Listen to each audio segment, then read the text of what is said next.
Allez, c'est parti. Ouais, d'accord. Ouais. Quel gugus. Mais quel connard, il se met un truc devant là. Et quoi? C'est quoi ce bordel là? T'es assis au bord. Vous avez vu, il se met devant. Technique secrète ça. Ah, le traite. Ah, t'aurais pas dû rire comme ça parce que là c'est parti.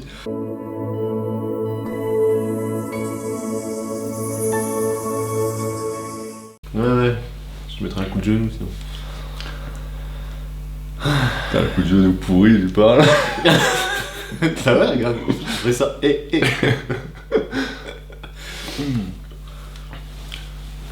Salut et bienvenue pour une nouvelle vidéo. Je suis aujourd'hui en compagnie de Steven Spielberg. Bonjour Steven. On avait dit. Juste avant, je t'ai dit pas de surnom débile aujourd'hui. Alors, c'est Steven Spielberg tout simplement parce que c'est lui, c'est Arnaud, qui fait le montage des vidéos. Et donc, on a bien vu que c'était à partir du moment où il les faisait, la qualité était meilleure, c'était plus animé, puis c'était plus trop pourri comme moi je faisais d'habitude. Un compliment? Tout à fait. Incroyable. Donc aujourd'hui, on va parler ensemble précisément de l'IFIM, alias la Flexible Diet, ou plutôt se poser la question de savoir si la qualité des aliments influence notre physique, notre santé ou pas. Donc on n'est pas spécialiste de l'IFIM, de la Flexible Diet. Ouais, mais on connaît le principe de base. Voilà, le principe de base, c'est de dire que peu importe la source des aliments, tant qu'on a son quota de protéines, de glucides et de lipides, et son total calorique en fonction de ses objectifs, donc plus de calories si on veut grossir que ses besoins, moins si on veut maigrir, eh bien peu importe d'où ça vient, que ce soit par exemple du Nutella, des cookies, D'un McDo. de la glace, du McDo, Ouais. on aura le même résultat physique. Donc je pense que, encore une fois on n'est pas les meilleurs spécialistes de l'IFIM, hein. Normalement, si j'ai une bonne mémoire, normalement on a le droit qu'à 20% d'ingrédients de mauvaise qualité, et on doit suivre quand même à 80% une diète avec des aliments de bonne qualité, des aliments sains. Ah bon? Ouais, il y a quand même une nuance qui est importante à avoir, parce que c'est pas 100% de malbouffe. Mais le principe est là. Mais sur la journée. Sur la journée. Sur la journée, d'accord. Voilà, on raisonne sur la journée. Donc un exemple en calcul. Donc par exemple toi, à 4000 calories. 20%, j'aurais mangé 800 calories de saloperie, Voilà. soit à peu près. Je sais pas ce que ça représente. Bah si, ça représente, si on prend un pot de Nutella, donc je connais pas exactement, mais ça doit faire 500 calories, au moins les 100 grammes. Non mais personne s'enfile 100 grammes de Donc j'ai le Nutella. droit de manger la cuillère à soupe, personne fait 150 ça. grammes de Nutella. Ça n'existe pas. Non mais ça fait par exemple, on peut donner les Country Script au chocolat, si tu connais, Ah oui, ça oui. bah voilà, ça va faire pratiquement 180 grammes. Ouais. Voilà, j'ai le droit à 180 grammes de Country Script. Bah je crois que t'en manges d'ailleurs en ce moment, On tu a- expliques ton taux de gras. Pas en ce moment, mais on a déjà fait ça tous les deux parce que c'est toi qui me l'as fait découvrir, salaud. Et en fait, après, on était un peu addicts. Et franchement, de notre expérience, on sait que ça nous a pas réussi. Voilà, ça nous a pas réussi. Donc en fait, c'est un peu le problème, et je pense pas qu'il faut avoir fait Polytechnique pour comprendre ça, c'est que la qualité des aliments est vraiment très importante pour déterminer notre aspect physique, mais également notre santé. Notre santé, on n'en a qu'une, et c'est sûr que si tu bouffes n'importe quoi, des aliments industriels, bourrés de saloperies, en plus qui est pas bio, mais c'est sûr qu'à terme, sur le moyen et le long terme, ça va te causer des problèmes. Chaque erreur que l'on fait se paye de toute façon à un moment ou à un autre, et forcément sur le court terme, tu sens pas. C'est comme si tu fais du squat de manière dégueulasse, un peu le dos rond, sur 1 ou 2 mois, tu sens rien. et puis au bout de 2, 3, 4 ans, là forcément t'as le dos niqué, t'as une petite hernie ou une grosse hernie au choix, et puis t'es foutu. Donc le vrai problème, c'est qu'on voit malheureusement sur les différents réseaux des personnes qui arrivent à s'en sortir Oui. très bien physiquement Oui. avec l'IFIM, la Flexible Diet, dont on voit qu'ils postent Moi j'en connais. Et... des photos de burgers, Ouais. des photos de pizza Ouais. régulièrement, et qui arrivent même à être Mais. assez énervés quand on leur dit que c'est n'importe quoi. Je sais pas, parce que. Moi, j'ai déjà lu le cas, Je leur mais- en parle pas, mais moi ce que je vois, c'est que ces personnes, la plupart, ils sont secs toute l'année. Voilà. Donc la vraie question, c'est encore une fois, c'est ce qu'on explique dans la méthode chinoise, un article que j'apprécie particulièrement, c'est que nous, notre but avec les vidéos qu'on fait, c'est de t'indiquer la meilleure façon de procéder pour ta santé et pour progresser en musculation. On n'est pas là pour dire, voilà, ça fonctionne pas, on est là pour dire, voilà ce qu'il y a de mieux, entre guillemets, pour progresser le plus possible. Et pour la généralité, on parle pas des exceptions. Voilà. Et C'est surtout ça en fait. c'est vrai qu'en plus... La tendance générale. Voilà, c'est la tendance générale. nous on sait, comme Arnaud l'a dit, surtout pour lui, hein, bien évidemment, qu'en bouffant des saloperies comme les country strips, etc., eh bien ça va pas. On sent qu'on digère moins bien, notre peau est beaucoup plus dégueulasse, on a beaucoup plus de boutons, bah forcément, l'indice glycémique est beaucoup plus élevé. Voilà, c'est surtout ça le problème, moi. Voilà, trouvé, l'indice glycémique est plus élevé. On peut également parler de l'index insulinique. Si tu manges beaucoup de laitage, par exemple tu vas bouffer de la glace, bah forcément tu vas avoir mal au bide. Si t'as pas de chance, si t'es dans la norme, tu vas avoir la chiasse le lendemain, autant le dire tout de suite. Donc ton insuline va monter aussi, tu vas avoir une peau dégueulasse, des boutons, tu vas moins bien récupérer et tu vas sentir qu'à l'entraînement, eh ben, t'es pas au top. Donc ça, malheureusement, tu le sens pas si tu es un adepte de la junk food, des fast food et autres saloperies, parce que tu es habitué continuellement à manger de la merde. Donc de la merde entre guillemets, je sais pas si on a le droit de dire que c'est de la merde, mais de la belle merde quoi. Donc si tu es toujours habitué à manger comme ça, eh bien tu sens pas que tu pourrais être mieux. Et ce qui se passe, c'est quand tu commences à manger correctement, tu sens qu'à l'entraînement tout de suite tu es beaucoup mieux. Tu es en forme, tu es moins fatigué, ta peau a une meilleure texture, tu as beaucoup moins de boutons. Donc tout va bien. La peau, c'est encore une fois le reflet de ce qui se passe à l'intérieur de notre corps. Tout est encore une fois relié. Et si tu as une peau dégueulasse, il y a de fortes chances que ça vienne de ce que tu manges. Bah, surtout si tu fais le combo aliment industriel plus laitage en grande quantité. Là tu es sûr d'avoir des boutons sur la gueule en plus du dos. C'est sûr. Mais sans parler de l'aspect plus énergie, parce que moi j'ai pas trop de souvenirs d'une année sur l'autre, mais j'ai fait l'expérience. On rigole, ça paraît un détail, mais les country scripts là, ceux-là où il y avait les crusty au chocolat. Il y avait les crusty au chocolat, on avait essayé les deux. Et la première année, enfin il y a 2 ans, j'ai séché en prenant ça. Je prenais ça le matin. L'été, j'étais assez fier de dire moi je mange ça et je suis sec quand même. Franchement, la deuxième année, je l'ai fait plutôt au sarrasin, mais j'avais pas le même rendu. Et la sèche, elle m'a paru beaucoup moins compliquée. C'est vrai qu'on avait remarqué aussi, je me souviens sur les premiers forums super physiques, que si on évitait aussi le gluten, car la plupart des individus qui évitaient le gluten, et on avait une qualité de peau qui était complètement différente, on faisait moins de rétention d'eau, on avait un aspect plus sec, si par exemple on prenait du riz à la place des pâtes. En fait c'est vrai, je vais nuancer mon propos, je vais pas dire que c'est grâce aux céréales que j'ai virées l'année suivante que j'ai mieux séché, parce que j'ai tellement changé de paramètres en une seule année que maintenant c'est difficile d'attribuer. J'ai viré le gluten, j'ai viré pratiquement tout le lactose, et puis j'ai enlevé les IGO, donc le mélange des trois, forcément tu étais beaucoup plus beau. Ça a ralenti la chute de mes cheveux aussi. Pour ça. Je trouve pas, là je trouve que t'es pas mal dégarni. Il y a un côté où t'es plus dégarni. Non, ça dépend, c'est les pieds en fait. Donc le sang, je le mets. Mais franchement, ça avait bien amélioré. Donc après, quelle part est attribuable à quel paramètre, faut voir, mais je vais plus changer maintenant, je vais rester comme ça. Mais voilà, ce qu'on veut te dire avec cette vidéo, c'est que la qualité des aliments, c'est vraiment primordial. Alors oui, il y en a à qui l'IFIM, la flexible diète, de manger n'importe quoi, ça leur réussit. Mais encore une fois, avec tous les élèves que j'ai coachés, tous les gens qui m'écrivent, tout ce qu'on voit sur les réseaux, etc. Tu peux dire que c'est l'exception. Voilà, ce sont des exceptions et ça ne va pas durer. À mesure qu'on vieillit, souvent en plus c'est des personnes qui sont assez jeunes qui font ça, à mesure qu'on vieillit, eh bien tout change et tous les excès se payent de plus en plus. On en avait parlé dans la vidéo, peut-on progresser après 40 ans, qui est disponible sur la chaîne comme d'habitude.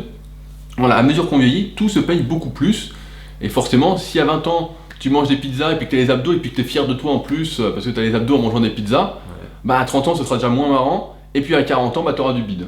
C'est vrai que les adeptes de cette méthode, les IFIM, là je réfléchis un peu vite fait, ils ont pas 40 ans. Hein. Est-ce que tu en connais des gens sur les réseaux, sur internet Je regarde pas des masses. Qui ont donc, plus de 40 ans et qui font cette méthode. La question c'est à savoir à quel niveau. Voilà. C'est toujours pareil, c'est quel est ton niveau là-dessus. Mais voilà, notre but, c'est pas de dire ça ne fonctionne pas, mais qu'il y a mieux à faire. Et quand j'ai quelqu'un qui m'écrit tout énervé parce que je lui ai dit qu'il mangeait n'importe quoi et qu'il est pas content parce que je lui ai dit et qu'il est pas content, il veut pas reconnaître son erreur en quelque sorte, et que pour lui c'est ce qui marche le mieux, entre guillemets, parce qu'il a pas dû essayer de manger pour sa santé avant tout, en fait il n'y a pas vraiment de débat. On est vraiment là, pas pour se mettre en porte-à-faux, encore une fois, c'est pas nous qui faisons les règles, c'est pas nous qui disons voilà ça fonctionne comme ça pour le corps humain, tu dois pas manger de pizza, tu dois pas manger de burger, tu dois pas manger de glace pour être en bonne santé, pour avoir un super physique, etc. On ne fait que retranscrire ce qu'on a accumulé comme expérience en coachant encore une fois des milliers de personnes à la semaine, pas encore des programmes à dormir debout, des vrais suivis, et tout ce qu'on voit sur les réseaux, etc. et il n'y a pas à tortiller. Ceux qui progressent le mieux, qui arrivent à exploiter au mieux leur potentiel, ce sont ceux qui font les choses de la meilleure façon possible et donc qui évitent les aliments industriels, les aliments à fort index glycémique, à fort index insulinique, qui évitent de trop manger d'un coup. On en avait parlé dans la vidéo sur l'intermittent fasting, qui évite les gros repas à forte charge glycémique. Donc c'est si simple que ça. Donc je pense il n'y a pas trop besoin d'expliquer plus que ça. Tu dis oui, je suis souvent attaqué par un super chinois, quel qu'il soit, qui vient et qui me dit il y a débat parce que moi ça fonctionne, alors que tu as dit que c'était nul. Mais on va pas lui jeter la pierre au super chinois, faut dire aussi lui il est tout seul dans son truc. Donc il se rend pas compte qu'autour de lui ça fonctionne pas comme ça. Mais toi tu as l'expérience des gens, mais le mec il est tout seul. Bon, si c'est un coach qui est super chinois et qui te dit ça, bon là c'est un peu plus chiant, mais... Non, c'est pas chiant, mais encore une fois, je pense que c'est pas très difficile à comprendre de dire que la qualité des aliments influe grandement sur notre physique. On l'a vu dans la vidéo Quand manger en musculation, la fenêtre anabolique en musculation, l'intermittent fasting en musculation. On l'a expliqué avec les différents paramètres qu'on a encore une fois cités, qu'on cite dans cette vidéo. Ouais, mais je peux comprendre qu'un super chinois, il pense que ça fonctionne pour tout le monde. Ah oui, forcément. Si tu n'as que ton expérience à retranscrire, c'est facile de dire ça. Le gars, il s'entraîne chez lui, il est pas trop sur les réseaux, il fait ça, il s'intéresse pas à sa santé du tout. Il voit notre vidéo, il dit bah je comprends pas, moi ça fonctionne. Ah oui, c'est sûr, s'il côtoie personne d'autre du milieu, il va bien voir que s'il est tout seul à le faire, oui. Donc je voulais conclure cette vidéo en rappelant qu'on a fait un article, une vidéo qui s'appelle La meilleure diète de musculation. Et justement qui est à nuancer par rapport à ce qu'on dit sur la qualité des aliments, c'est qu'en fonction de tes goûts, de tes péchés mignons, de tes addictions, eh bien il est possible, donc tu peux regarder la vidéo La meilleure diète de musculation si ça te dit, tu peux mettre dans ton alimentation des aliments qui seraient en théorie interdits entre guillemets, en petite quantité. Encore une fois, on est adepte, moi et Arnaud, de quantifier ce qu'on mange pour justement avoir le plus de repères possible pour pouvoir modifier sa diète si possible. Il y a encore une vidéo à regarder là-dessus, ça s'appelle « Booster votre progression, faut-il peser ses aliments ?» Encore une fois, je crois qu'on a traité beaucoup de sujets. Bah oui, c'est vrai. C'est vrai. Non mais t'as raison, il faut rester en petite quantité. Puis comme ça, tu gardes la notion de plaisir. Parce que celui qui va remettre, 4 carrés de chocolat tous les jours, il n'y a plus trop de plaisir, quoi. Donc voilà. Donc par exemple, on conseille de prendre, si tu aimes le chocolat, tu prends 1 carré ou 2 carrés par jour. Tu quantifies. Tu aimes le fromage, on sait que le fromage...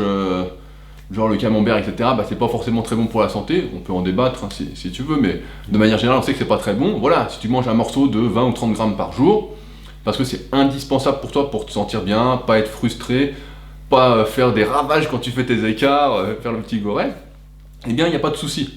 Le truc c'est pas de dire t'as le droit à 20% d'aliments pourris chaque jour, c'est plutôt de dire t'as le droit à peut-être 1%.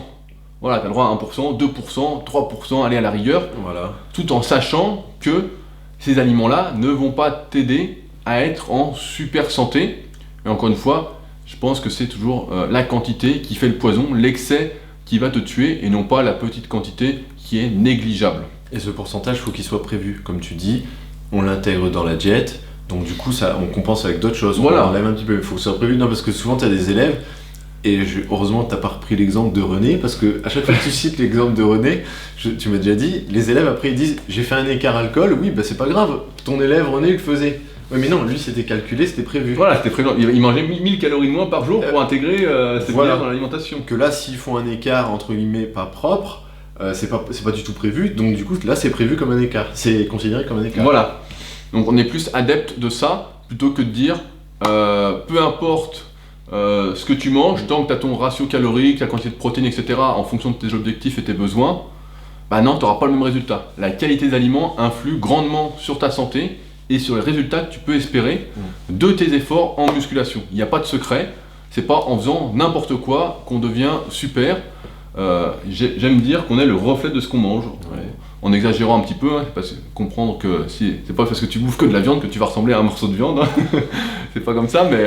en gros, voilà, tu es le reflet. Si tu manges correctement, tu vas être en bonne santé et pouvoir progresser. Si tu manges n'importe quoi, tu vas le payer. On peut même se poser la question, y a-t-il, donc c'était pas le sujet de la vidéo, mais y a-t-il plaisir à manger un burger avec, un banana split chaque semaine, voire même tous les jours, dans le cadre de sa diète. Ça, je pense que ça va faire l'objet d'une prochaine vidéo. C'est les gens qui pensent qu'il faut faire une relance chaque semaine avec un cheat meal. Non, mais t'en as beaucoup aussi, ça. Oui, c'est vrai.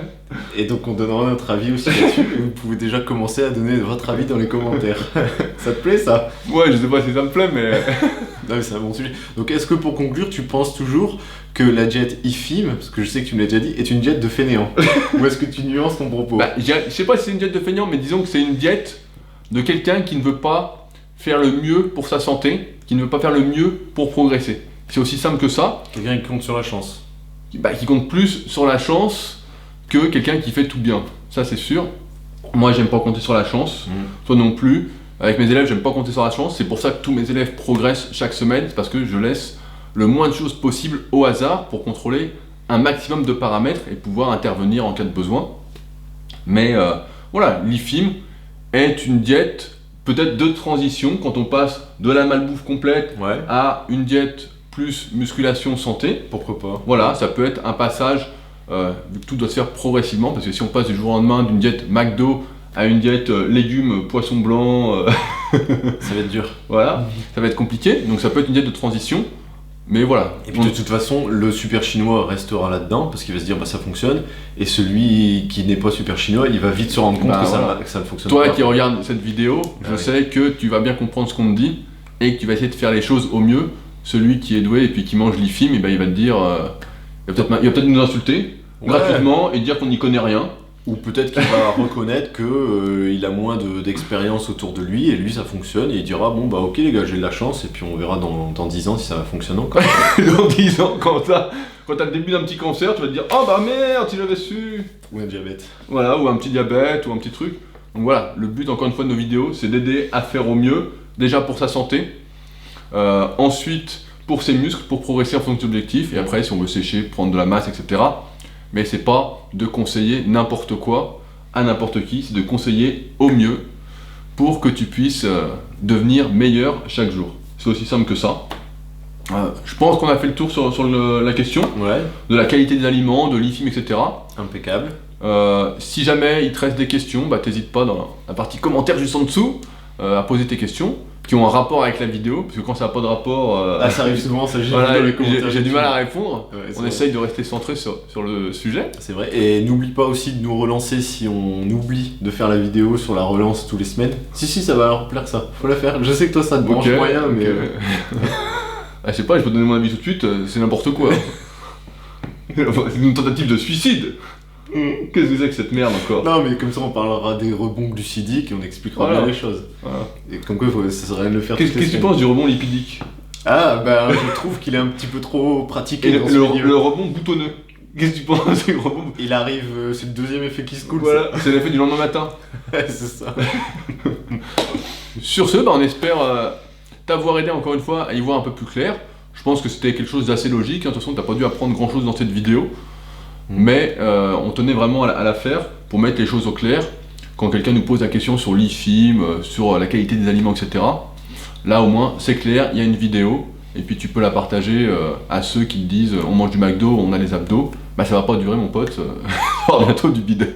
C'est pas mal ça comme slogan. Ouais. On a les abdos, on mange du McDo. Et on va peut-être devoir faire des t-shirts avec ça. Pas mal. Bien joué. Donc on se retrouve bientôt pour une nouvelle vidéo. Salut. C'est bien ça. Bah ouais, il fallait pas rire. Putain, Charlot. T'as des cons. Mais qu'est-ce que tu fous? Ah, il me fait rire, putain, je sens que t'as envie de rigoler à côté. Mais pas du tout. Non, mais putain, quel sac. Bah regarde pas le retour, tu verras pas.